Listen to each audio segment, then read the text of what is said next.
समर्थ सद्गुरु श्री ब्रह्मचैतन्य महाराजांच्या कृपेने, सद्गुरु श्री ब्रह्मानंद महाराजांच्या कृपेने, तसेच संत श्रेष्ठ श्री ज्ञानेश्वर महाराजांच्या कृपेने आपण इथे सद्गुरूंच्या सान्निध्यात जमलेलो आहोत. त्यांच्या सान्निध्यात आहोत त्याचा अर्थ आम्ही सगळे त्यांच्याबरोबर अंडर वन रूप आहोत असे नाही.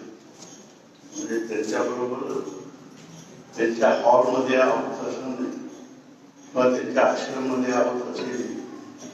त्यांच्याबरोबर राहणे म्हणजे ते ज्या उद्देशाने, ज्या कल्पनेने, ज्या भावनेने आणि ज्या अर्थाने जीवन जगले, तो उद्देश, ही भावना, तो अर्थ आपल्या जीवनामध्ये साकार करून घेण्याच्या दृष्टीने प्रयत्न करणे म्हणजे त्यांच्याबरोबर राहण्याचे लक्षण.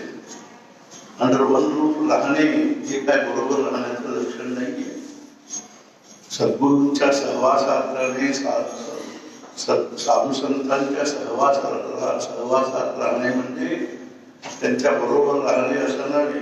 म्हणजे अंडर वन रूप आम्ही ते दोघे एकाच घरी राहतो असं नाही, पण ते ज्या उद्देशाने आपल्या आयुष्याचे आयुष्य वेचले, खर्च केले, त्या उद्देशामुळे ते कष्ट केले आणि त्या उद्देशासाठी ते धडपडले आणि ज्या अनुभवासाठी त्यांनी आयुष्याचे आयुष्य घालवले आणि ज्या अनुभवासाठी त्यांनी आयुष्यभर अनेक प्रकारचे कष्ट सोसले, लोकांना म्हणजे जवळ केले, तो उद्देश आपल्या जीवनामध्ये साकार व्हावं या भावनेने आपण इथे जमलेलो आहोत.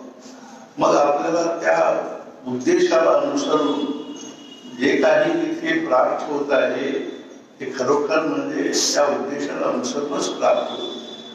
त्या दृष्टीने आम्ही म्हणजे आपले मन म्हणा, आपली बुद्धी, आपले अंतःकरण, आपली भावना, आपली निष्ठा सगळे लावून त्या उद्देशाला अनुसरून काहीतरी मिळवण्याचे प्रयत्न करायला पाहिजे.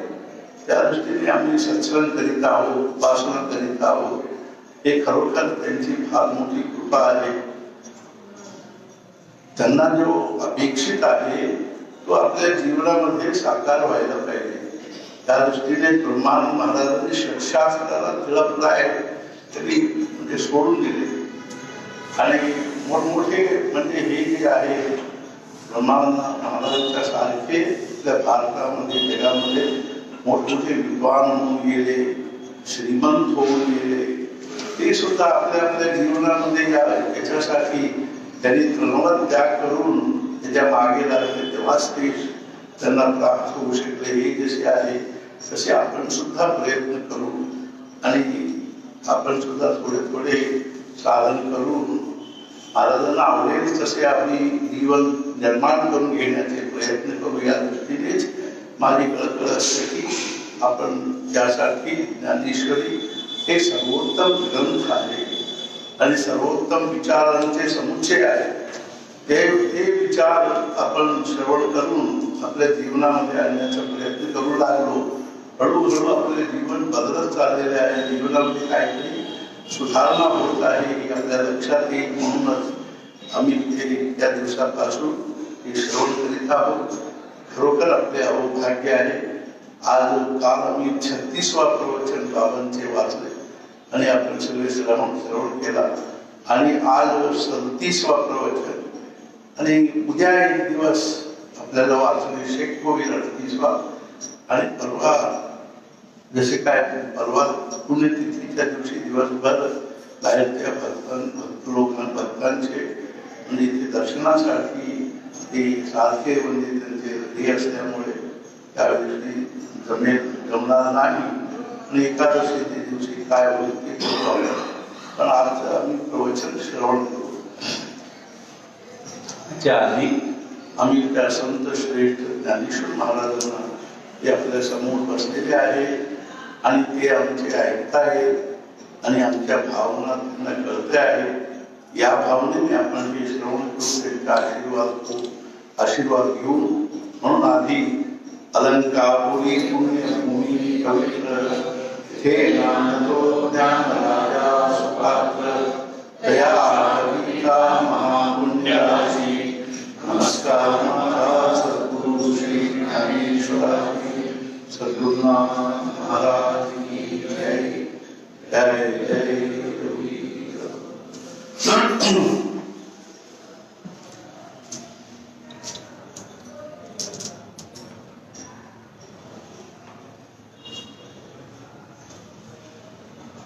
आपला काय विषय चाललाय? आपला कर्माचा विषय चाललाय. आपल्याला कर्म तर करावेच लागते, पण त्याचे जे फळ आहे ते फळ आपल्या हातात नसल्यामुळे गीतेने अधिकार शब्द वापरलाय. तुला फळाचा अधिकार नाही.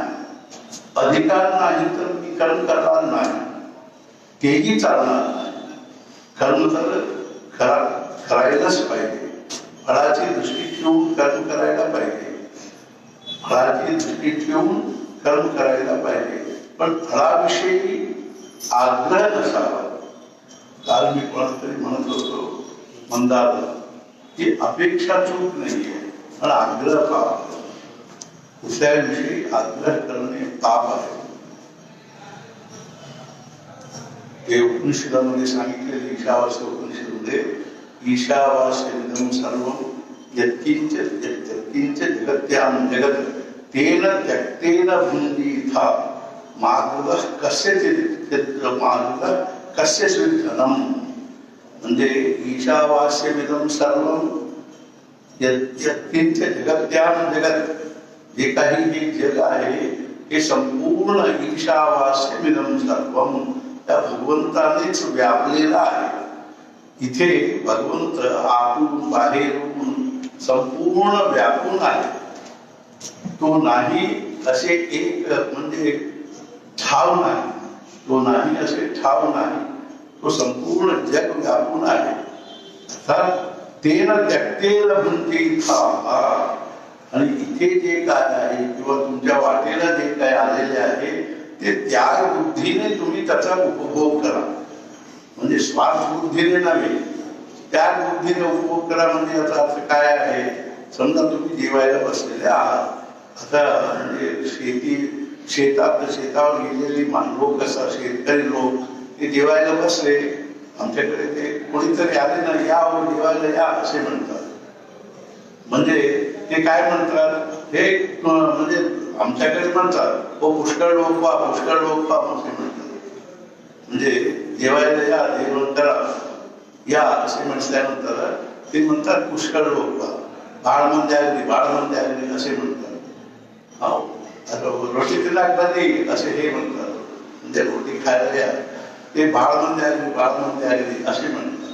म्हणजे ते म्हणतात की तुम्ही पण म्हणजे शेअर करा माझ्या बरोबर. ते म्हणतात की हे याला तेन त्यक्तेन भुञ्जीथा. म्हणजे ते जे काय तुला प्राप्त झालेले आहे ते तू त्याग बुद्धीने त्याचे सेवन कर. भोग बुद्धीने नव्हे किंवा स्वार्थ बुद्धीने नव्हे. मार्गदः कस्यचित् धनम्. कोणाच्या म्हणजे धनाची म्हणजे अपेक्षा करू नको. म्हणजे इथे त्यांनी काय केले की आपण सारखे म्हणजे आपल्या फळाची अपेक्षा ठेवणे म्हणजे आम्ही कोणाचे तरी म्हणजे त्यांचा सुद्धा त्याच्यामध्ये हिस्सा आहे, त्या हिस्सेचा आम्ही अपेक्षा केल्यासारखे होतो. ते म्हणून काय म्हणाले, तुला फळाचा अधिकार नाही. कर्म तर करायलाच पाहिजे, फळाची दृष्टी ठेवून कर्म करायला पाहिजे, पण फळाविषयी आग्रह नसावा. दुसऱ्यांच्या म्हणजे त्या फळाविषयी आग्रह करणे म्हणजे त्या फळामध्ये समजा दुसऱ्यांचा हिस्सा जर असेल तर आम्ही आग्रह करू लागलो, पण त्यांची इच्छा त्याच्यामधला त्यांचा जो भाग आहे त्याची पण अपेक्षा केल्यासारखे होईल. म्हणून भगवंत तो काय म्हणतो की ते फळ देण्याचा अधिकार माझ्याकडे असू देत म्हणून तो ठेवून घेतलेला आहे. म्हणजे फळात काही अर्थ नाही असेही नाही, म्हणजे त्याच्यावर काही अर्थ नाही असेही नाहीये. माते संकोच स्वकर्मणी. असे असताना मग कशाला आपण कर्म करायचं? असे अकर्मणी संग्रह मा असतो, म्हणजे कर्म न करण्याविषयी तुझी आसक्ती होऊ नये, म्हणजे तुझी इच्छा होऊ नये.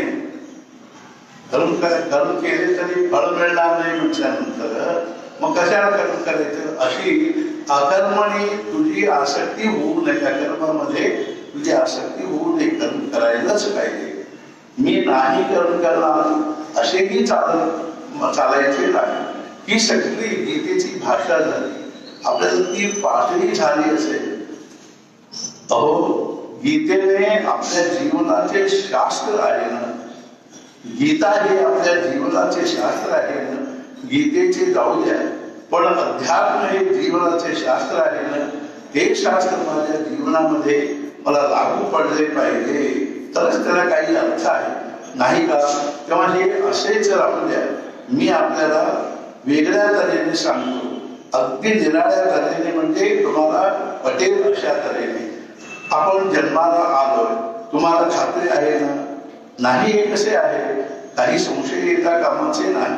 ते तो डेकार्ट म्हणून आहे, फादर ऑफ मॉडर्न फिलॉसॉफी, आधुनिक तत्वज्ञानाचा जनक. युरोपियन लोकांमध्ये तो काय म्हणाला?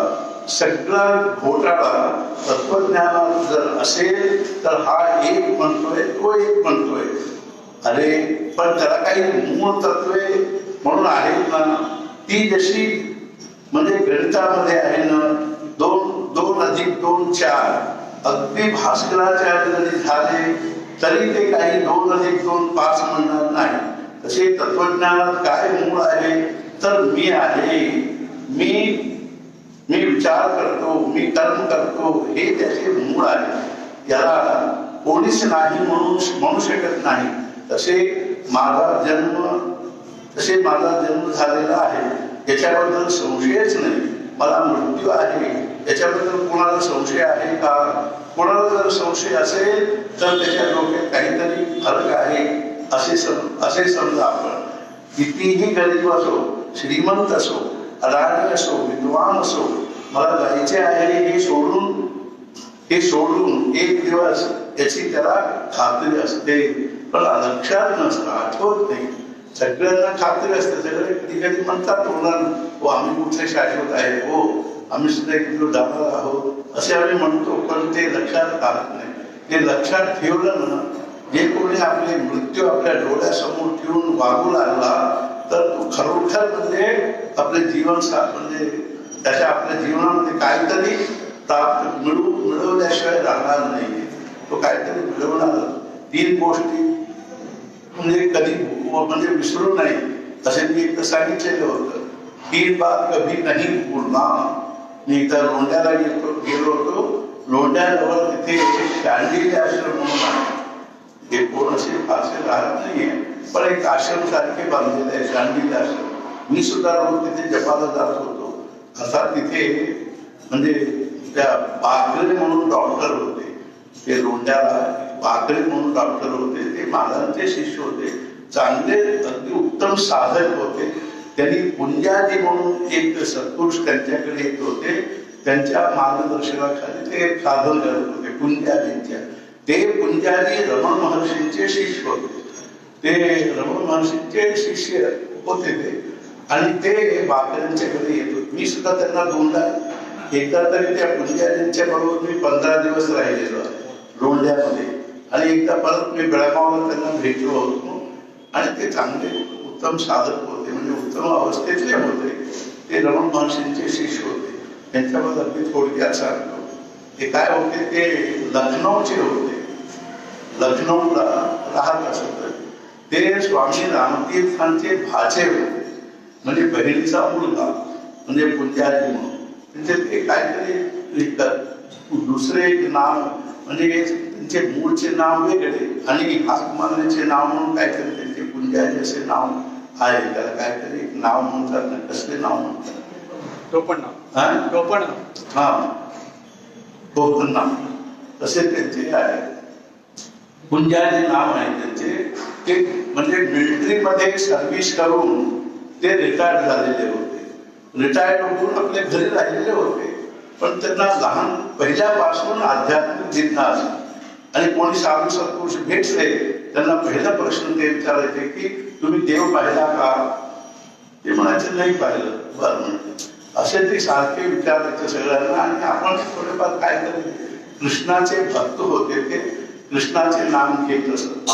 आणि नंतर त्यांना खूप जिज्ञासा होती की कोणीतरी असा साधू भेटेल का आपल्याला जो भगवंताला दाखवू शकेल, असे त्यांची जिज्ञासा. पण एक दिवस काय झाले की त्यांच्या घरी एक साधू आले.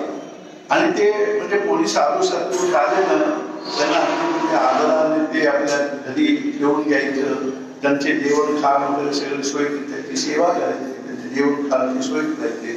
आणि त्यांना विचारले तुम्ही देव पाहिला का? ते म्हणते नाही पाहिलं. बरं म्हणते. मग असे असताना एक दिवस ते दुपारी जेवायला बसणार, तेवढ्यात कोणीतरी साधू आले. तर साधू आल्यानंतर ते मुंडन केलेले होते, केवळ टोपी धारण केलेले असे कोणीतरी आले. आल्यावर हे काय म्हटले की आपल्या बायकोला म्हटले, ते म्हणाले की कोणी साधू आलेले आहे, त्यांना पण एक ताट म्हणजे वाढ. मग तेही बसले, हेही बसले, दोघे बसले. असे बोलता बोलता काय म्हणाले, म्हणजे तुम्ही देव पाहिला का? ते काय म्हणते मी काय देव पाहिलेले नाही आहे. तुम्हाला देव पाहायचं असेल तर मी एक ॲड्रेस देतो तुम्हाला, तिथे जावा, म्हणजे तुम्हाला देव, त्यांनी ते देव तुम्हाला देव दाखवतील. मग कुठले ॲड्रेस आहे? त्यांनी ते अरुणाचलमचे ॲड्रेस दिले. ॲड्रेस देऊन गेले. ते गेल्यानंतर अरुणाचलम म्हणजे आता तमिळनाडूमध्ये जायचं, मद्रासला जायचं, यांच्याकडे म्हणजे आपल्या प्रपंचापुरते यांच्याकडे पैसे असायचे, जास्त इतके लांब जाणे येण्याचे पैसे नव्हते. मग काय करायचं वगैरे हे करत असताना एक दिवस ते दूध आणायला गेले डेअरीवर. तिथे एक इंग्लिश पेपर पडलेलं होतं. ते सर त्या पेपर बघितल्यावर त्याच्यामध्ये एक वॉन्टेड होतं. वॉन्टेड म्हणजे ते वॉन्टेड जे आहे मद्रासचे वॉन्टेड होतं, नोकरीला नोकरीचे. तेव्हा यांना वाटलं की आपल्या नोकरी लागो, इंटरव्ह्यूचे वॉन्टेड होते, नोकरी लागो किंवा नाही लागो जाऊ दे, पण आपल्याला तिकडे म्हणजे मद्रासकडे तरी जाणे होईल म्हणून यांनी तिकडे अप्लिकेशन म्हणजे अर्ज टाकली. अर्ज टाकल्यावर यांना चेक आले म्हणजे पैसेसाठी, म्हणजे त्यांना 500 रुपये काहीतरी पैसे आले येणे जाण्याचे भाडं वगैरे म्हणून.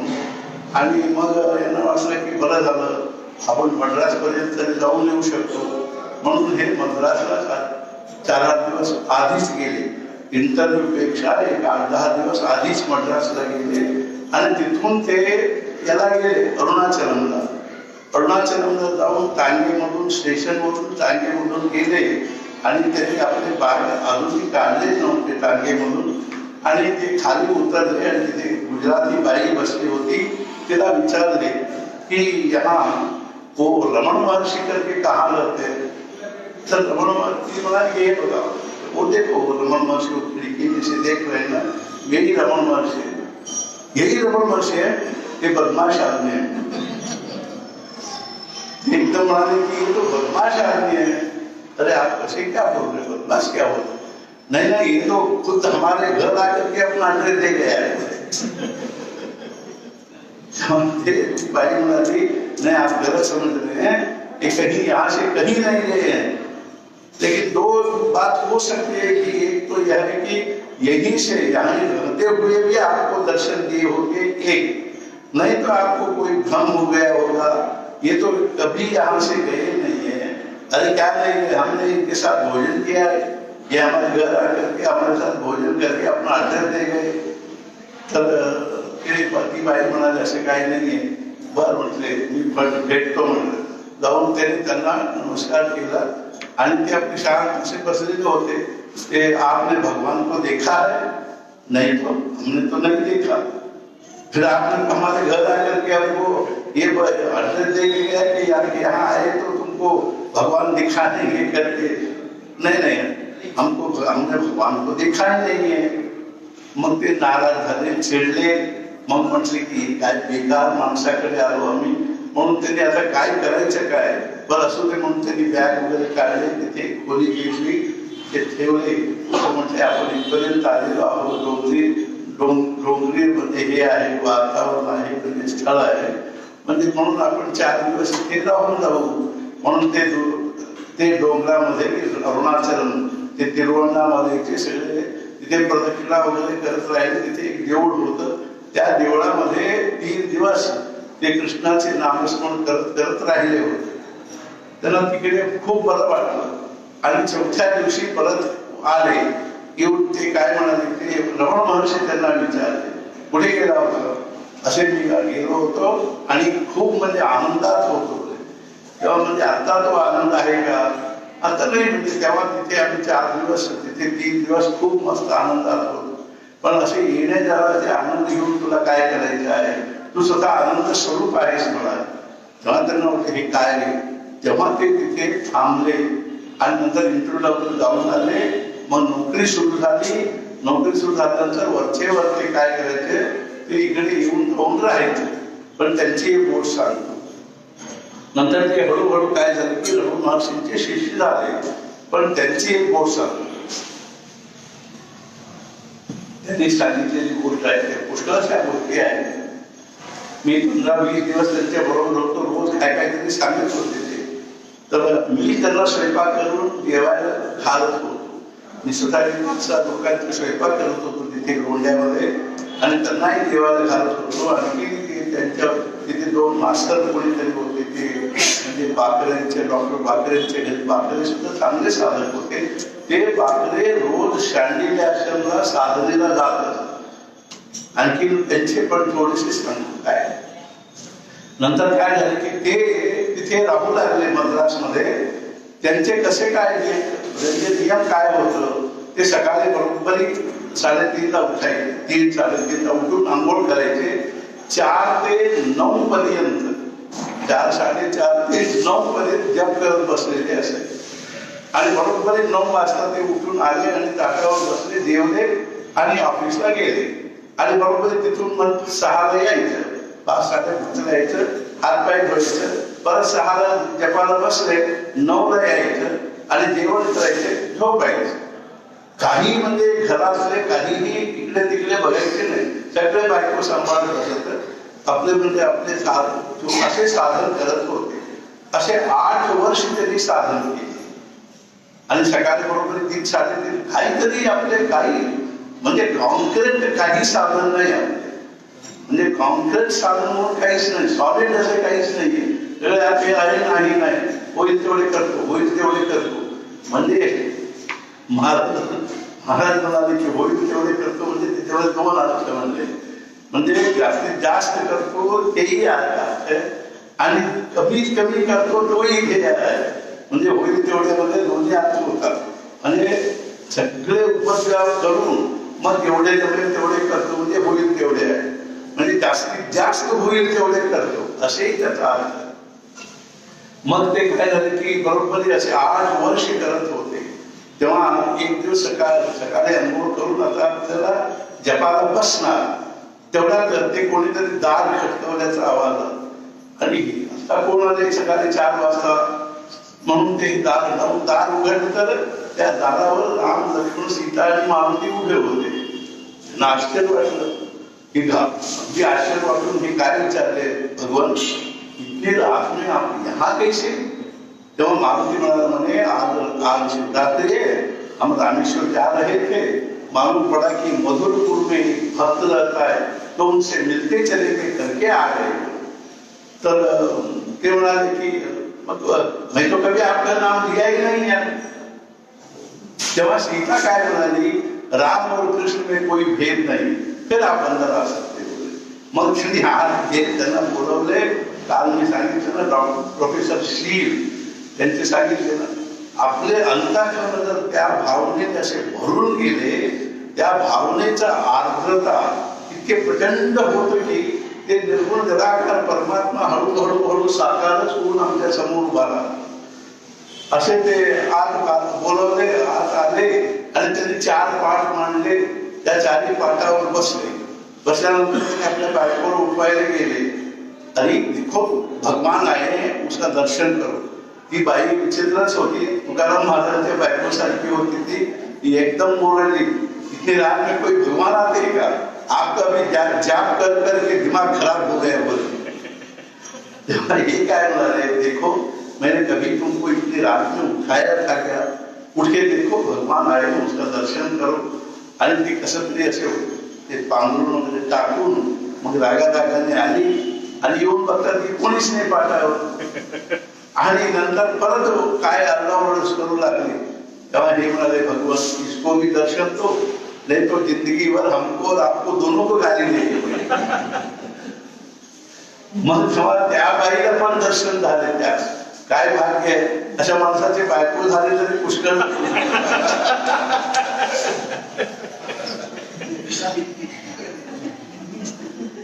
ते महाराज बोलायचे की एक मुलगी त्यांना त्यांच्या महाराजांच्याकडे आली आणि फेडे दिल्यानंतर महाराज विचारले काकासाहेब पेटीवरनं काय कशाची पेट आहे? नाही मी म्हटले मी मॅट्रिक परीक्षा पास झाली. मग आता पुढे काय केलं? बघते म्हटले मी डॉक्टर किंवा वकील असे काहीतरी व्हायचं व्हावं म्हणतोय. अरे म्हणते त्यामुळे फार सोपं आहे म्हटले. म्हणजे कसं काय? तू एखाद्या डॉक्टरशी लग्न कर म्हणजे डॉक्टर बाई होईल आणि एखाद्या वकिलाशी लग्न करून घे, मग वकील बाई होईल आणि तो तुला सगळे आर्ग्युमेंट काय करायचं तुझ्याकडून ऐकून घे.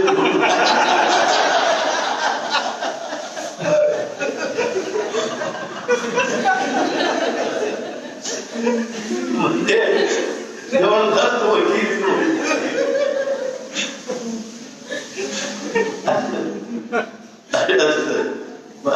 तेव्हा तिला पण दर्शन झालं. ती बसली आणि सगळे अगदी भाव समाधीमध्ये मग्न झाले. नंतर हळूच राम राम राम लक्ष्मण सीता मारुती उठले. तेव्हा ते कुंजाजी पण डोळे उघडले आणि नंतर ते दाराकडे आले. आणि पुढची गोष्ट किती महत्वाची आहे बघा. नंतर ते काय केले की ते सगळे गेल्यानंतर एकदम त्याने घड्याळ बघितले तर 9 वाजले. तेव्हा एकदम काय अरे अरे बोले आज भगवान हमारे घर आ गए और हमारा सारा जाप बिगड़ गया, हमारा जाप बिगड़ गया. तेव्हा त्यांना फार हळहळ वाटू लागली. अरे आज हमारा जप सब खराब हो गया, जप बिगड़ गया, जप नहीं हुआ.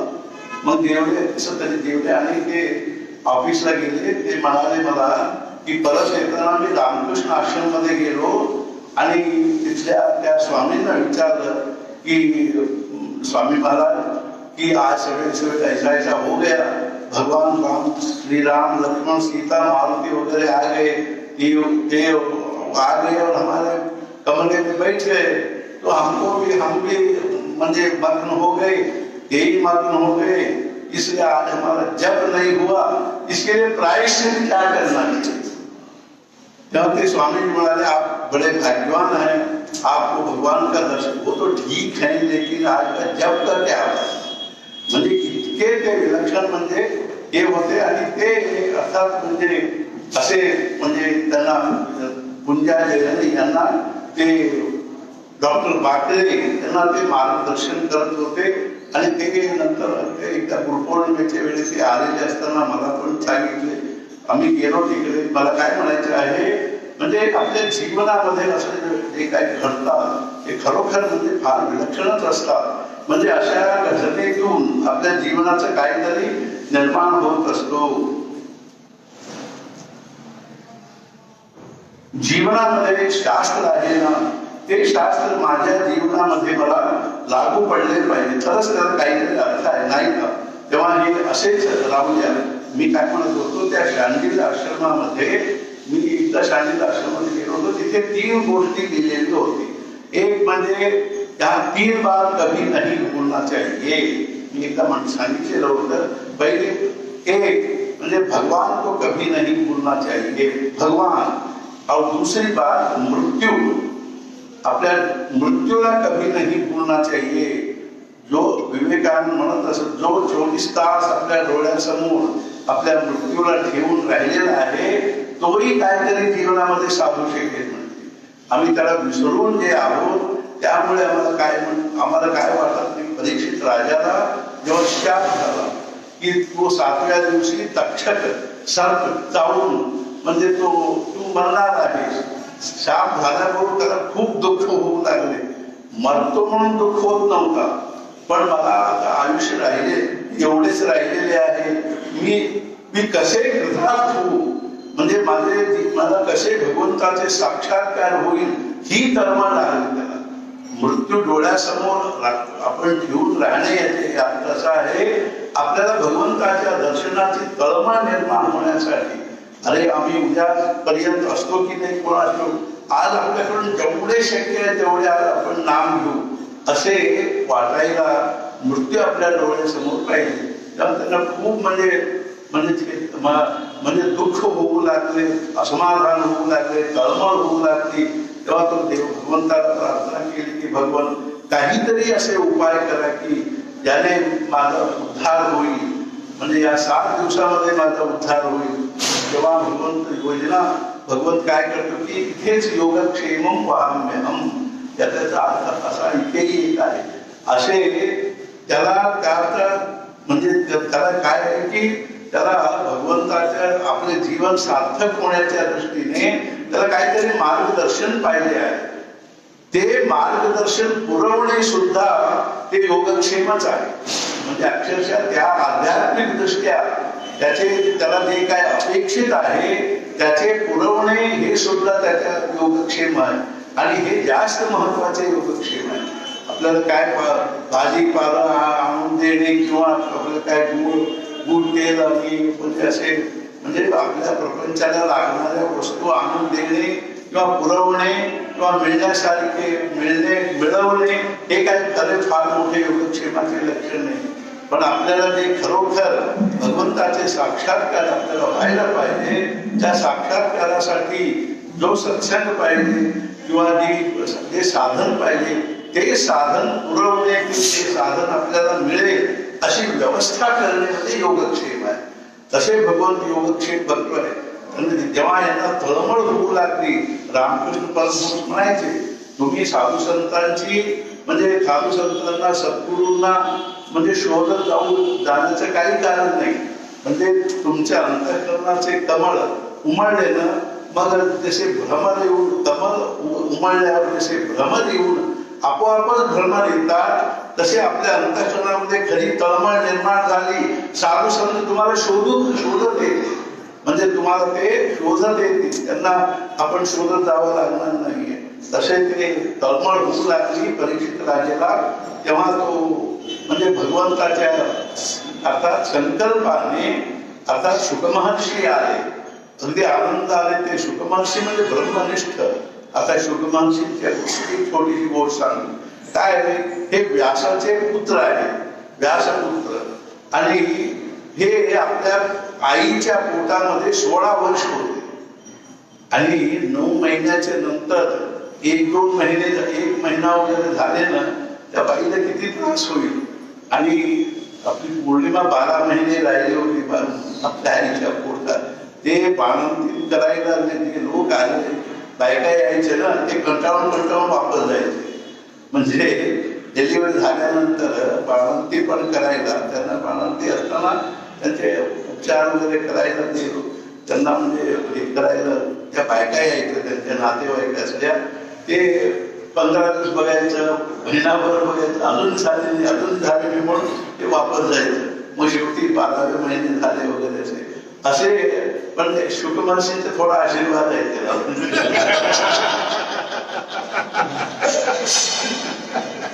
किंचित शुकमहर्षी ऐकत आहे.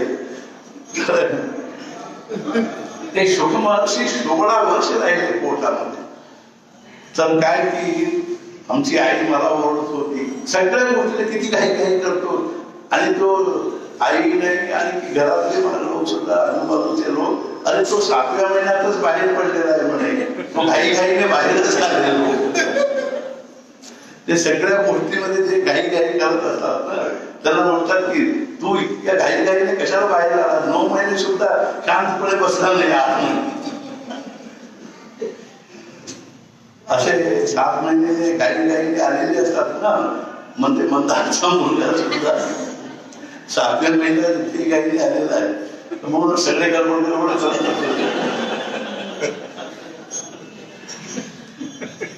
16 वर्ष राहिले. तेव्हा ते व्यास म्हणायचं, अरे त्याला गर्भात शुक जे नाव ठेवलेले होते. मग बारसा तिथे झालेलं होतं.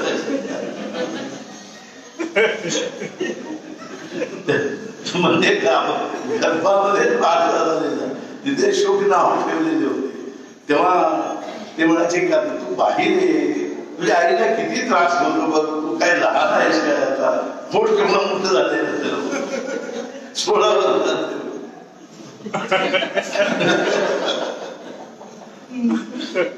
नंतर मी नाही येणार म्हणते. अरे कशाला बसला का, इतके वर्ष नाही, मी बाहेर आलो ना, मी या प्रपंचामध्ये पडीन, मला प्रपंचाचा मोह होईल, म्हणून मी बाहेर येणार नाही. अरे काय, अरे मी तुला शपथ करून सांगतोय, नारायणाचे भगवंताचे शपथ करून घेऊन सांगतो, तुला मी प्रपंचामध्ये ठेवून घेणार नाही, तू बाहेर ये म्हटल्यानंतर तो जसे आला, जसा आला तसाच निघून गेला. आणि तो थांबला सुद्धा नाही, घरी एक सेकंद, एक क्षणभर थांबला नाही. अर्थात ते म्हणजे जसा आला तो यमप्रवृजंत मनुपेत मपेत कृत्यम द्वैपायनो विरह कातरमाजुहाव पुत्रेति तन्मयतया तरो निलेतुः तं सर्वभूत हृदयं मुनिमानतोस्मि. भागवतामध्ये त्यांना उद्देशून नमस्कार करताना ते म्हणतात की काय, यम प्रव्रजंत मनुपेत मपेत कृत्यम, काहीही संस्कार नाही, जसे आला तसं तो प्रव्रजंतम म्हणजे निघून गेला. यम प्रव्रजंत मनुपेत अपेत कृत्यम. तेव्हा द्वैपायनो विरह कातरमाजुहाव, व्यास मागे लागले, हे पुत्र असे मागे लागले. पुत्रेति तन्मयतया तर्वो निलेतुः, हे पुत्र असे मागले तर असे त्यांच्या मागे लागले तर ते तरवाह म्हणजे वृक्ष वगैरे, मी येत नाही असे म्हणत होते. म्हणे ते शुकमहर्षी म्हणायचे नाही, ते इतके सर्वभूतात्म भाव आलेला होता त्यांना. तम सर्वभूत हृदयं मुनिमानतोस्मि, सर्वभूतात्म भाव त्याला, इतके विश्वात्मक भाव आलेला होता की तो विश्वमय झालेला होता. तो उत्तर देत नसे, ते वृक्ष उत्तर देत असत, मी येत नाही म्हणून. तसे असं मला काय म्हणायचं आहे की तो 7व्या दिवशी सर्प चावून मरणार, तेव्हा शुकमहर्षी जेव्हा आले, तेव्हा त्यांना साष्टांग नमस्कार घातला. महाराज म्हटले काय झाले, मला 7व्या दिवशी मरण आहे म्हटलं. भाग्यवान आहेस म्हणाले.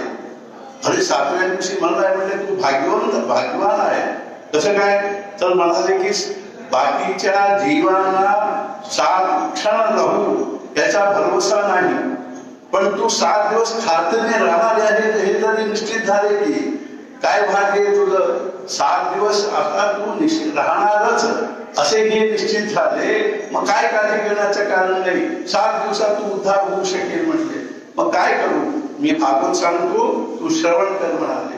तेव्हा ते भागवत सांगितले आणि तो इतक्या तन्मयतेने, त्याला तहान नाही, भूक नाही, झोप नाही, त्याला काय कंटाळा नाही, तो अगदी तन्मय होऊन. म्हणून महाराजांना कोणीतरी म्हणाले की महाराज मी प्रतिवर्ष भागवत श्रवण करत असतो, यावर्षी मला शुकमहर्षींच्या सारख्या वक्त्यांच्या तोंडून मला श्रवण करण्याची इच्छा आहे, म्हणून आपल्याकडे कोणी असा वक्ता असेल तर सांगा म्हणाले.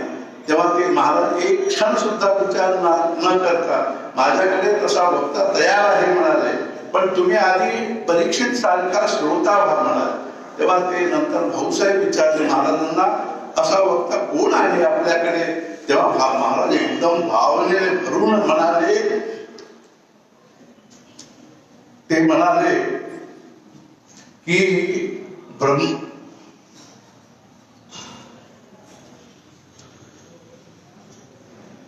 ब्रह्मानंद बुवा कुठल्या शुकाला कमी आहे म्हणाले. इतके म्हणजे ब्रह्मानंद महाराजांच्या बद्दल महाराजांचं प्रेम इतकं होतं. असू दे, मला काय म्हणायचं आहे की आपल्याला म्हणजे पुढच्या क्षणाचं काही भरोसा नाहीये. असे असताना म्हणजे मृत्यू को कभी नहीं भूलना चाहिए, भगवान नहीं भूलना चाहिए, मृत्यू नहीं भूलना चाहिए. आणि तिसरी गोष्ट काय लिहिलेलं होतं, दूसरों का किया हुआ उपकार कभी नहीं भूलना चाहिए. म्हणजे हे लौकिक व्यावहारिक आहे, पण काय की मृत्यू आपल्या डोळ्यासमोर जर ठेवून वागलो तर खरोखर आपल्या जीवनामध्ये काहीतरी आपण मिळवू शकतो. मग ठीक आहे, म्हणजे आपण जन्माला आलो, तुम्हाला खात्री आहे ना? नाही हे कसे आहे? काही संशय येता कामाचे नाही. ते डेकॉर्ट म्हणून आहे, फादर ऑफ मॉडर्न फिलॉसॉफी, आधुनिक तत्वज्ञानाचा जनक. युरोपियन लोकांमध्ये तू काय म्हणाला, सगळा घोटाळा तत्वज्ञान जर असेल तर हा एक म्हणजे म्हणतोय, तो एक म्हणतोय. अरे पण त्याला काही मूळ तत्वे आहेत ना, ती जशी गणितामध्ये आहे ना, मी विचार करतो, मी कर्म करतो, आणि हे त्याचे मूळ आहे. त्याला कोणीच नाही कोणीच नाही म्हणू शकत नाही. तसे माझा जन्म झालेला आहे याच्याबद्दल संशयच नाही. मला मृत्यू आहे याच्याबद्दल कोणाला संशय आहे का? कोणाला जर संशय असेल तर त्याच्या डोक्यात काहीतरी फरक आहे असे समजा. कितीही गरीब असो, श्रीमंत असो, अडाणी असो, विद्वान असो, मला जायचे आहे हे सोडून, मला जायचे आहे हे सोडून एक दिवस याची त्याला खात्री असते. एक दिवस मला तू जायचंच आहे, मला मी मरणारच आहे, हे त्याने आपल्या अंतःकरणामध्ये सारखे प्रज्वलित ठेवले तर तेच काहीतरी करू शकतात. असू दे. आता जर मी जन्माला आलोय तर ते मी माझ्या इच्छेने आलोच का? जर मी माझ्या इच्छेने जन्माला आलो असलो तर मला पाहिजे त्या दिवशी मी जन्माला आला असतो. आता सिजरिंग करणारे चॉईस करतात, म्हणजे ते डॉक्टर म्हणतात आणि 2-3 दिवसात सिजरिंग करता येतं, तुम्ही केव्हा करायचं तुम्ही सांगा म्हटले. तेव्हा ते मला विचारतात, म्हणजे असे आमचे सिजरिंग व्हायचं आहे, केव्हा ते सिजरिंग करून घ्यायचं? मग म्हटलं पंचांग बघतो, थांबव म्हणतो. मग पंचांग बघून सांगावं लागतं की अमक्या दिवशी मुहूर्त आहे, 2-3 दिवसामध्ये तुम्ही त्या दिवशी करून घ्यायला हरकत नाही. हे आपल्याला असे चॉईस आहे का? इच्छेने जन्माला आलो असतो तर मला पाहिजे त्या ठिकाणी मी जन्माला आला असतो. म्हणजे आमच्या हातात जर असेल, आमच्या इच्छेने जर होत असेल, आम्ही सांगितलं असं की भगवंताला की आम्ही अमक्याच्या पोटी जन्माला येणार आहे, आणखी म्हणजे अमक्या गावी मी जन्माला येणार आहे, अमक्या वेळेला मी जन्माला येणार आहे, वगैरे वगैरे. समजा तुम्हाला अगदी सामान्य बुद्धी आहे, जगात तर उत्तम बुद्धी असल्याशिवाय चालत नाही. आता मी जी बुद्धी घेऊन जन्माला आलोय, मी ती घ्यायचे जर माझ्या हातात असेल तर मी जास्त चांगली अशी बुद्धी घेऊन नसतो का आलो? एक उदाहरण सांगतो, हे जरा वर्ग शिकवल्यासारखे होते. समजा एक मुलगी आहे व तिची एक मैत्रीण आहे, एक सुंदर आहे व दुसरी सुंदर नाही. त्यातल्या सुंदर मुलीचे लग्न जमले. तिला विचारले तुझे कसे काय जमले?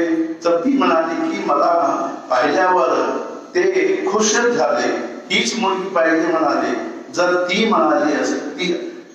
म्हणाली की मी अशी इतकी सुंदर का आहे, ती जी जन्माला आली ते तिच्या हातात नाही, अमके रूप घेऊन यावे, अमके रूप नको, हे माझ्या हातात नाही. मग जर मी जन्माला आलोय तर मी कुठे येणार, कोणत्या वेळेला येणार, कोणत्या परिस्थितीत येणार, ते माझ्या हातात नाही. आता पुढे बघा, आपले भाऊ बहीण हातात आहेत का? आपल्या मुलगी पहिल्यांदा आली, आपल्या मुलगी पहिल्यांदा आली व भावंडे नंतर झाली तर त्यांना सांभाळण्याची जबाबदारी मुलगीवरती येते. तिने काय पाप केले म्हणून त्यांची जबाबदारी तिने घ्यावी. पण ती जर शेवटी आली आणि भावंडे चांगली असली तर ती राडकी होते सगळ्यात. ज्यांना फक्त मुलगीच आहे त्यांना मुलीचे फार म्हणजे अप्रूप वाटते, आणि ज्यांना मुलीच आहे ते म्हणतात आम्हाला मुलगा नाही. पण तो किती तापदायक असतो ते त्यांना कसे कळणार? आणि ते बेलसरांना माहिती अनुभव आहे.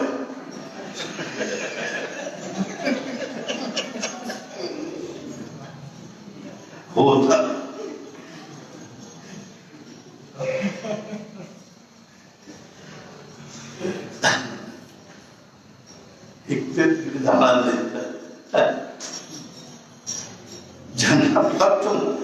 ते त्यांना कसे करणार. आणि कुणीतरी एक संस्कृत वचन लिहून ठेवलंय, अपुत्रस्य गतिर् नास्ति. म्हणजे ज्ञानेश्वर महाराजांना त्या सर्व ज्ञानेश्वर महाराजांना गती नाही, समर्थांना गती नाही, महाराजांना गती नाही, कारण मुलगा नाही.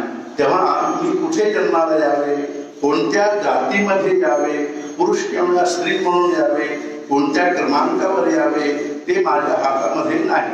बर, दुसरं काय आहे, माझ्या बरोबरचं दुसरे कितीतरी जीव जन्माला येतात. माझे मित्र असतात, माझे शिक्षक असतात, मालक असतात, ते सगळे जन्माला येतातच. त्यात मी एक असतो. म्हणजे मग जीवन म्हणजे काय, तर मी जगात आल्यानंतर माझ्याशी जे निरनिराळे संबंध निर्माण होतात त्याचे नाव जीवन.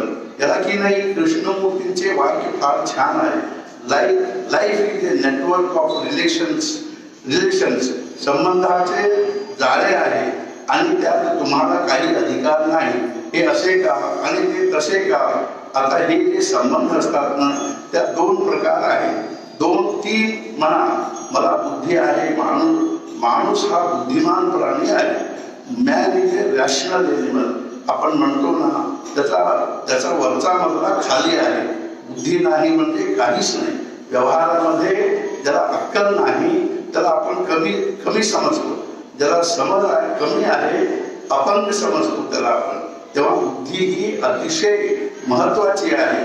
ती बुद्धी जर माणसाला नसेल तर माणूस हा माणूस नाही. तेव्हा माणसामध्ये जर खरा गुण असेल तर बुद्धी हा आहे.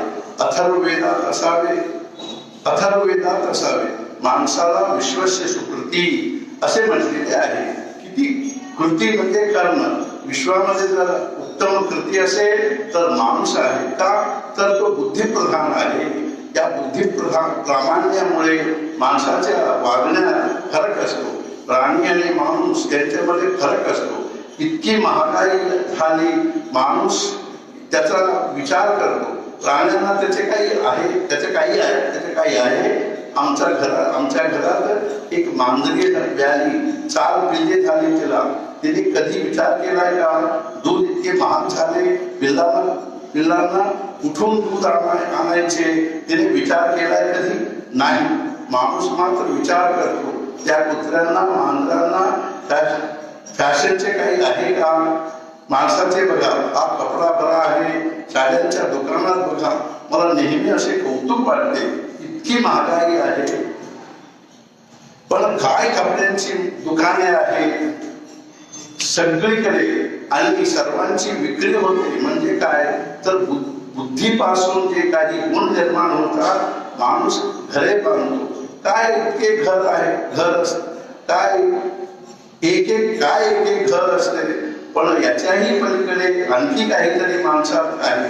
माणसाच्या शरीराचा वर्ण, त्याला काय महत्व आहे. माणूस कपडे घालतो, त्याला काय महत्व आहे. म्हणजे माणूस कपडे बदलू शकतो, घरे बदलू शकतो. म्हणजे माणसाचे काही गुण असे आहेत की त्याच्या बुद्धीशी संबंध नाही, त्याच्या जीवनाशी संबंध नाही. ज्याला इंग्लिशमध्ये ऍक्सिडेंट्स असे म्हणतात. आणि ऍक्सिडेंट्स अपघात म्हणतो ते नाही. हे गुण असले तर असले, नसले तर नसले. आता आपण इथे बसलेले आहोत ना, हा ऍक्सिडेंट आहे. उद्या कदाचित उभे राहावे लागेल. त्याने तुमच्या बुद्धीत काही कमी होते असे समजू नका. आगगाडीने तुम्ही निघाला. हल्ली काय गर्दी असते, 4थी सीट मिळाली तरी नशीब म्हणतो. पण कारण तो ऍक्सिडेंट आहे. हे जीवनामध्ये घडले. आपल्या भोवती जी माणसे आहेत त्यांच्याशी जे संबंध आहेत ते सगळे ऍक्सिडेंट्स आहेत असे वेदांचे सांगणे आहे. माझी आई, माझा बाप, माझे भाऊ, माझी बहीण, माझ्या बहिणी, माझी बायको, नवरा, माझे मित्र सर्व ऍक्सिडेंट्स आहेत. ते ऍक्सिडेंट्स म्हणजे घडले, पण त्यांना जीवनात किमान महत्व आहे.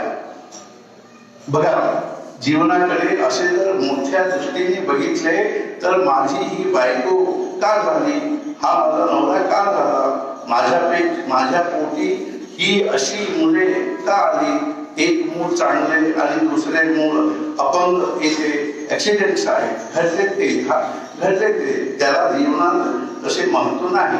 माझ्या बुद्धीचा काही परिणाम नाही तो. मी तुम्हाला चेष्टा म्हणून सांगत नाही.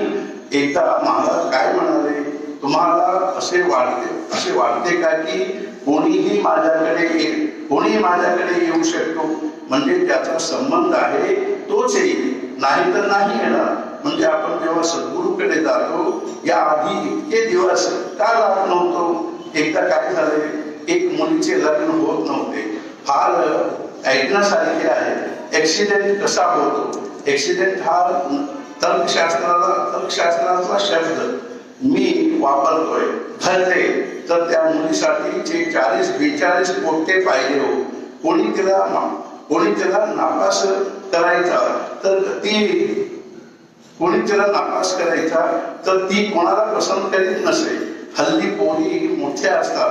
पूर्वी काय असते, मुलीच्या मामा मुलीला कडेवर घेऊन येत असे लग्नाच्या वेळी. आता ते शक्य आहे का सांगा. काळ बदलला, तसे तेही बदलले. तर एवढे पोट्टे पाहिजे तरी लग्न जमले नाही. तिची आई मेली आणि एक जवळपासचा मुलगा सापडला.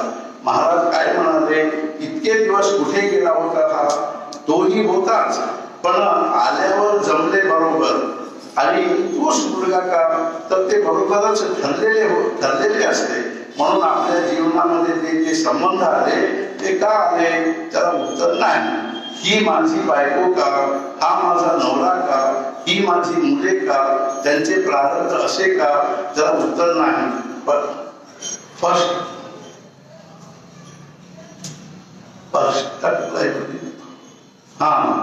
क्लास ऐवजी थर्ड क्लास दिला, म्हणजे कम्प्युटरने. फर्स्ट क्लासच्या ऐवजी थर्ड क्लास दिला कम्प्युटरने. आणि तुम्ही जर पेपर पुन्हा तपासायला सांगितले तर त्याचे रुटीन ठरलेले असते.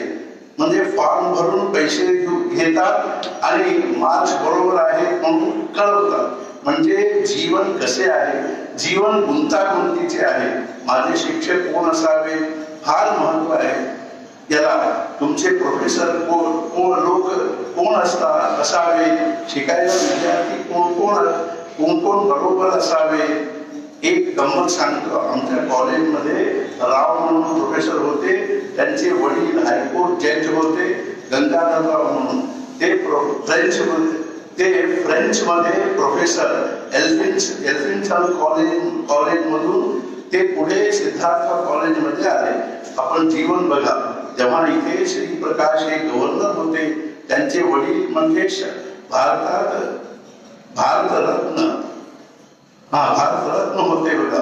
तेव्हा श्रीप्रकाश, VG राव आणि जवाहरलाल नेहरू हे कॅम्ब्रिजला म्हणजे क्लासमेट्स होते. श्रीप्रकाश इथे गव्हर्नर म्हणून आले. फार सज्जन माणूस होता तो, फार म्हणजे विद्वान होता. मला ऍक्सिडेंट्स म्हणून सांगायचं आहे. राव एकदा प्रकाशांना भेटायला गेले, मित्रच होते ते. राव त्यांना म्हणाले, अरे तू केवढा भाग्यवान आहे, तू गव्हर्नर झालास, आम्ही आपले प्रोफेसर आहोत. प्रकाश म्हणाले, राव तू आर रॉंग, चुकतो आहेस तू. मी आनंदात नाही, कारण माझा एक मुलगा अपंग आहे आणि त्याचे दुःख मला सारखे सलते. अरे हे असे कसे झाले, तर हिंदी त्यांची भाषा उसकी देण आहे म्हणाले. तेव्हा हे असे का, तर ऍक्सिडेंट. असे माझ्या जीवनामध्ये माझा बॉस कोण असणार, माझी बदली कुठे होणार, ऑफिसात माझे सहाध्यायी कोण, माझ्या घरातली माणसे कोण, माझी मूर्तकरी कोण, माझा दूधवाला कोण, आणि ते सगळे ठरलेले आहे. अलीकडे दिसत नाही, पण पूर्वी पिढ्या नोकर असत. या सगळ्याचा अर्थ असा की हे जे झाले आहे ते माझ्या हातात नाही, आणि ते माझ्या हातात नाही तरी याला जगावे लागते आहे. तेव्हा त्याच्याशी संबंध आहे तो संबंध व्यवस्थित पाळणे म्हणजेच जीवन सुखी होणे आहे. त्याला कर्मयोग असे म्हणतात. जानकी जीवन स्मरण जय जय राम अजून जो पान आहे ते उद्या वाचतो. म्हणजे असे आपल्याला म्हणजे जीवनाला असे हळूहळू समजून घेण्याचा आपण प्रयत्न करावा. या दृष्टीने हे सगळे सत्संग आहे. आता आपण जे ज्ञानेश्वर महाराजांनी आपल्या अंतःकरणपूर्वक ज्या भगवंताची प्रार्थना केली विश्वात्मक भावनेने, ती प्रार्थना आपण श्रवण करू. आता विश्वात्मके येणे वाक्यज्ञे दोषाये दोषो निवर्तयामे वसाय दानवे जय गणांची व्यंकटी सांडो दया सत्करुणी रती वाढो भूता परस्परे पडो मैत्री वांचे दुरितांचे विरजावो विश्व सधर्म सुरे गावो जो देवांची गतो ते लावो प्राणीचा वर्षद सकळ मंगळी ईश्वर निष्ठांची मांदी आडी अनवरत भूमंडळी भेट तूता चला कल्पतरूंचे आरव चेतना चिंतामणीचे गाव बोलते जे अर्णव पीयूषाचे चंदनेचे अलांचन मातंडते लाभहीन हे सर्वांगी सदा सज्जन सोयरे होतो किंबहुना सर्वसुखी पूर्ण भूमी लोकी भजितो आदिपुरुषी अखंडित आणि ग्रंथोपजीविये विशेषी लोकीये दृष्टा दृष्ट विजये होवादेवी एकमणे श्री विश्वेश्वराव होईल दान कसावो येणे वरे ज्ञान देवो सुखिया